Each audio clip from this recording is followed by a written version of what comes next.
Recording हो गई।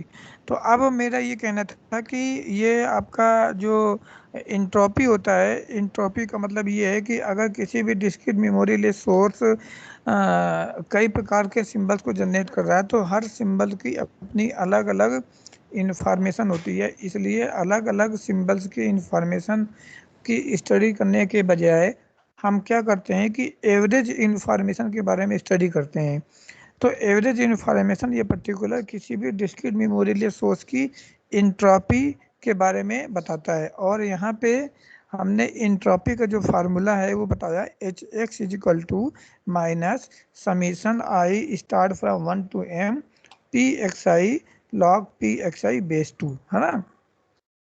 तो यहाँ पे आपका जो एच एक्स है वो सोर्स की इंट्रॉपी के माध्यम से जाना जाता है, और इसका जो यूनिट होता है दैट इज बिट्स पर सिंबल। बिट्स पर सिंबल का मतलब क्या हुआ कि अमाउंट ऑफ इंफॉर्मेशन पर symbol.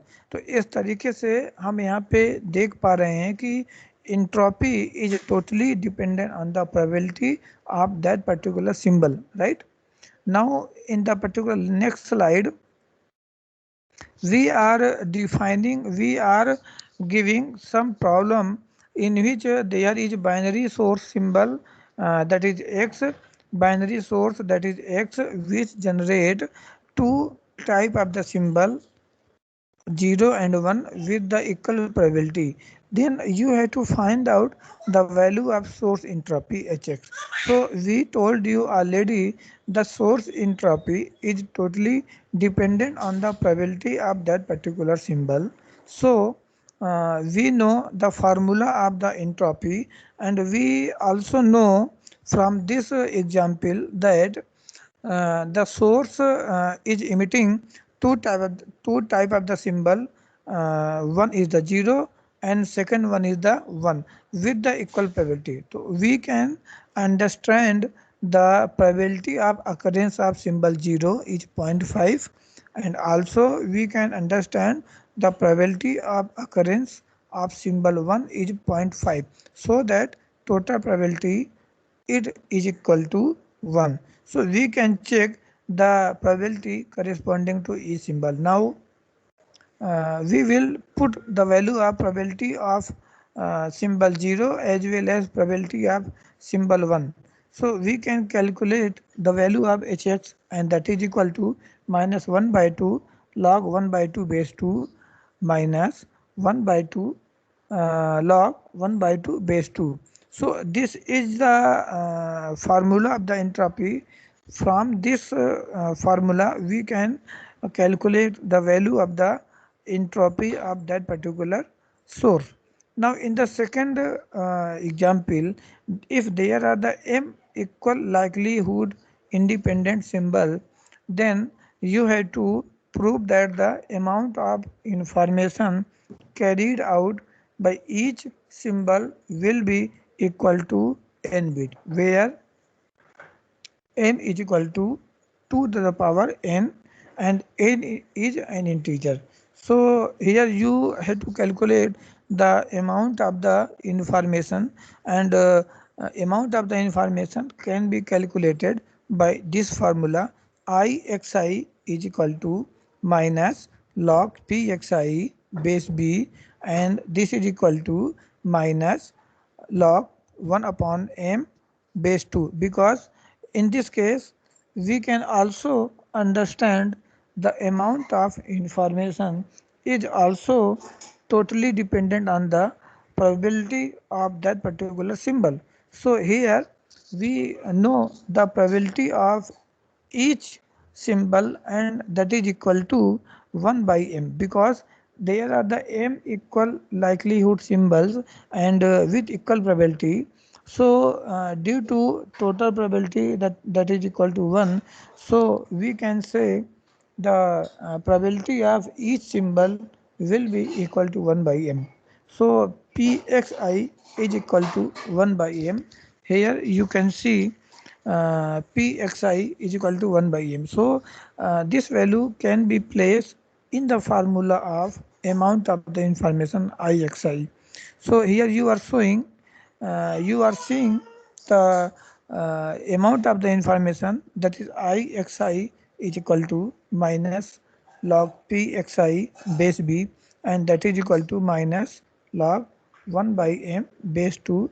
And if we calculate it, if we calculate or if we simplify this expression, then we are obtaining the amount of the information in each symbol is equal to n bit.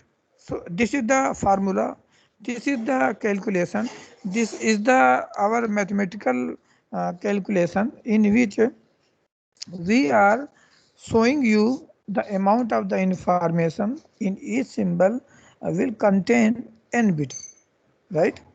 Now, now in the next slide, we are defining the upper and lower bound of the entropy. Upper and lower bound of the entropy. We know the formula of Hx is equal to summation minus start uh, I start from 1 to m pxi log pxi base 2.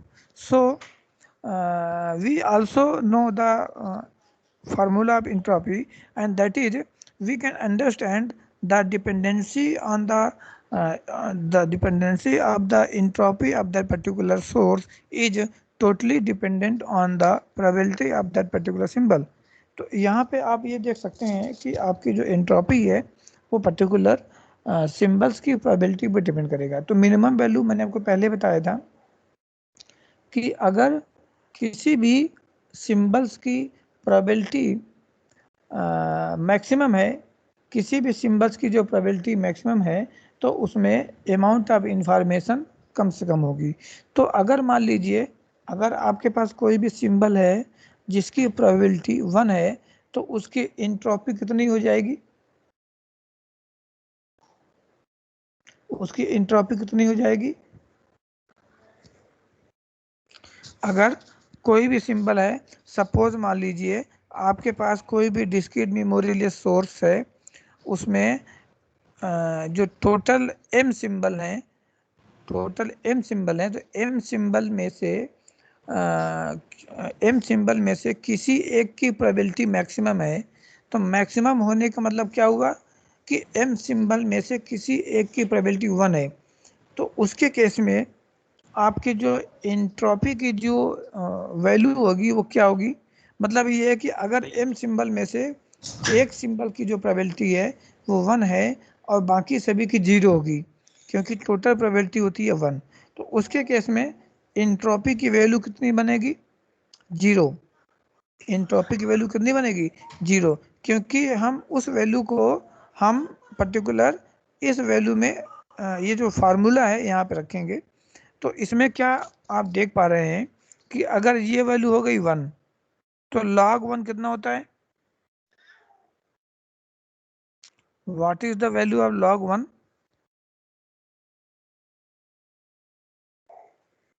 0। log 1 की value कितनी होती है? 0। Yes sir. है ना? log 1 की value बेटा होती है 0। तो 0 का मतलब क्या हुआ कि उसके केस में एंट्रोपी की जो वैल्यू बनेगी वो कितनी बन जाएगी? 0, क्योंकि हमारा m सिंबल में से केवल एक सिंबल की जो वैल्यू है, एक सिंबल की जो प्रोबेबिलिटी की वैल्यू है वो 1 और बाकी सभी की 0। तो जब प्रोबेबिलिटी की वैल्यू 1 है यानी कि वहाँ पे मैक्सिमम अनसर्टेनिटी है। तो जब मैक्सिमम अनसर्टेनिटी है तो इसका मतलब क्या हुआ कि वहाँ पे जो एंट्रोपी की वैल्यू है वो है 0। अब उसके बाद अगर टोटल यहाँ पे m सिंबल्स हैं और m सिंबल, इसका मतलब क्या हुआ कि हमारा जो लोअर बाउंड है that is corresponding to no uncertainty, यानी कि वहाँ पे सर्टेनिटी नहीं है, वहाँ पे मैक्सिमम यानी कि वहाँ पे नो अनसर्टेनिटी है।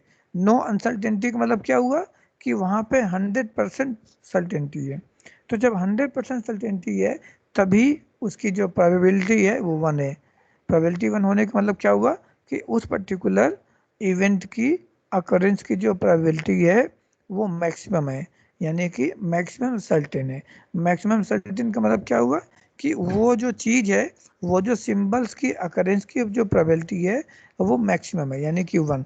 तो 1 के करस्पॉन्डिंग जो वैल्यू आती है वो हमारा लोअर बाउंड एंट्रोपी की कहलाएगी। नाउ अगर हम अपर बाउंड के बारे में डिस्कस करने की कोशिश करें तो हमारा अगर डिस्क्रीट मेमोरी सोर्स है वो पर्टिकुलर एम सिंबल्स को प्रोड्यूस कर रहा है, तो एम सिंबल्स को अगर प्रोड्यूस करेगा तो हमारा अगर यहाँ पे सारे सिंबल इक्वल लाइक्लीहुड इवेंट हैं, अगर हमारे सारे सिंबल इक्वल लाइक्लीहुड इवेंट हैं तो इसका मतलब क्या हुआ कि हर सिंबल की जो प्रोबेबिलिटी होगी वो 1/m।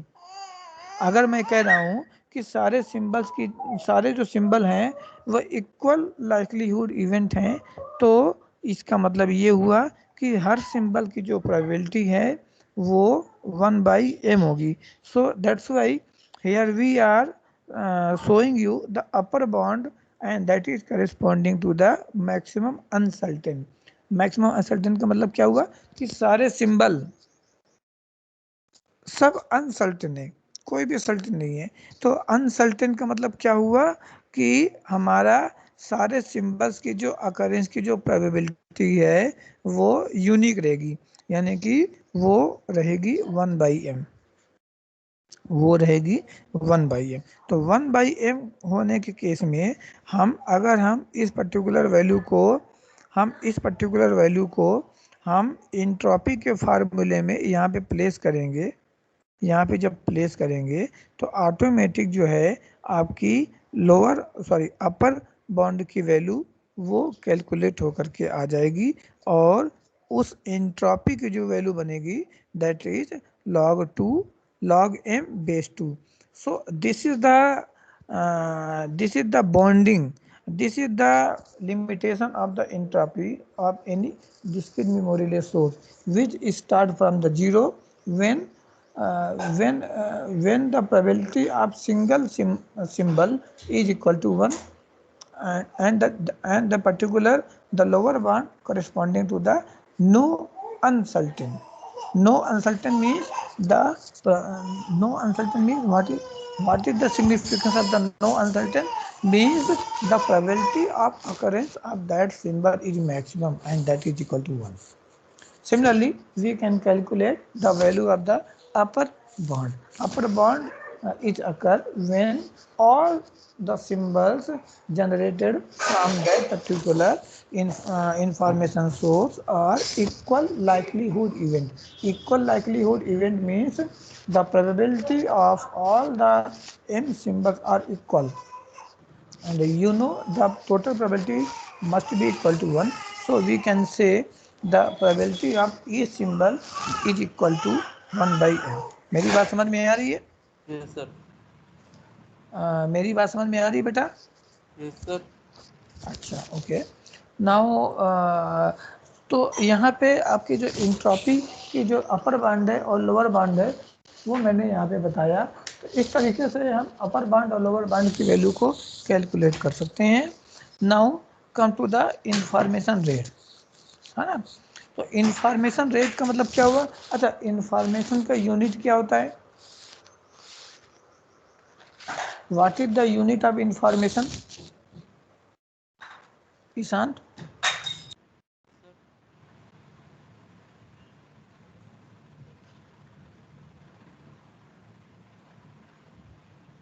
इंफॉर्मेशन की यूनिट?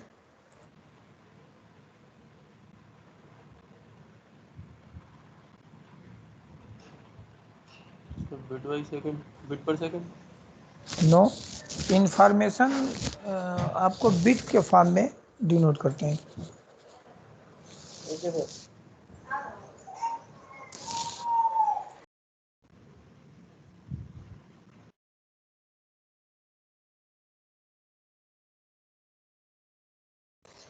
जैसे मैंने आपको यहाँ पे बताया था, मैं आपको फिर से एक बार थोड़ा सा रिवाइज कराने की कोशिश करूँगा। जैसे आपकी ये आप ये वाली जो स्लाइड है आप देख पा रहे हैं?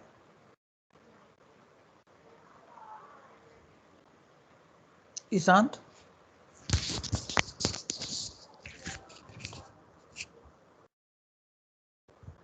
बेटा आपको ये स्लाइड दिखाई पड़ रही है?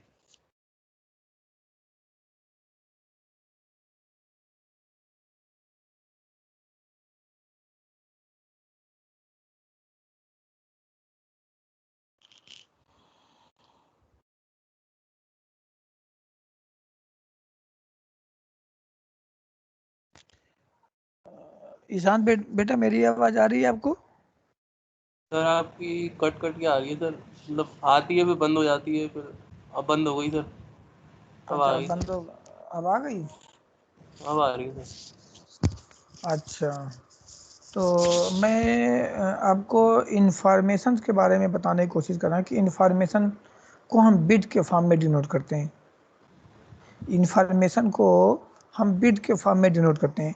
तो सबसे इम्पोर्टेंट चीज़ इंफॉर्मेशन कोडिंग थ्योरम में ये है कि हम छोटी छोटी चीज़ों को समझने की कोशिश करें कि किस तरीके से चीज़ें यहाँ पे निकल कर के आ रही है।